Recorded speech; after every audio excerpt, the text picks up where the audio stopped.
اس کا مطلب یہ ہے کہ کسی انتہائی اپنے کی بات مان کر وہ وہاں کینیا گئے، لیکن گاڑی چلانے والے کو ایک خراش نہ آئی۔ جس طرح پاکستان کے اندر ایک جعلی مقابلہ ہوتا ہے غیر پختہ انتہائی نکمی قسم کی، وہ اس سائڈ پہ تھا جہاں پہ ارشد شریف بیٹھے ہوئے تھے، مشکوک طریقے سے پتھر لگے ہوئے تھے، کہانی تیار کی گئی تھی، بیک گراؤنڈ کے اندر کھڑا کر کے مار کی کہانی بعد میں بنائی گئی۔ تو ان سب کے سب لوگوں کو گرفتار کرنا چاہیے۔ ارشد شریف کے مرڈر کا سب سے زیادہ اس وقت کون فائدہ اٹھانے کی کوشش کر رہا ہے؟ کس نے خبر دی، کس کو خبر دی کہ اس کی سپاری نکل چکی ہے؟ Who is the beneficiary of Arshad Sharif murder?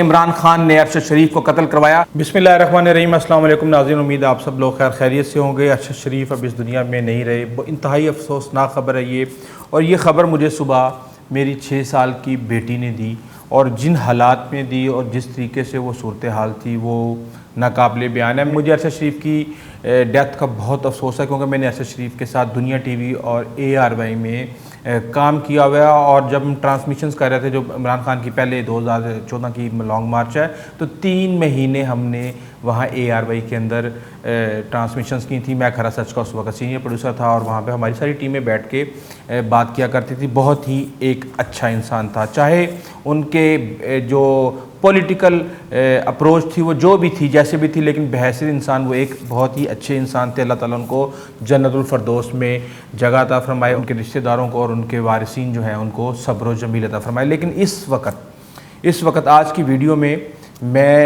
اس واقعے کے حوالے سے، اس کے بینیفیشریز کے حوالے سے، یہ واقعہ کیسے پیش آیا، اور اس واقعے کا پیش آنے کے بعد ارشد شریف کو وہاں پر کس نے بھیجا، یہ تمام تسلی اور تشفی میں اس ویڈیو کے اندر آپ کو کروا دوں گا۔ اس وقت ارشد شریف کی وفات کے بعد ایک انتہائی گھناؤنا اور خوفناک کھیل کھیلنا شروع ہو گئے ہیں۔ ہم کہہ رہے تھے، کافی عرصے سے کہہ رہے تھے کہ نومبر خون خوار ہوگا، لیکن لگتا یہ ہے کہ نومبر آنے سے 1 ہفتہ پہلے ہی خون خواری شروع ہو چکی ہے۔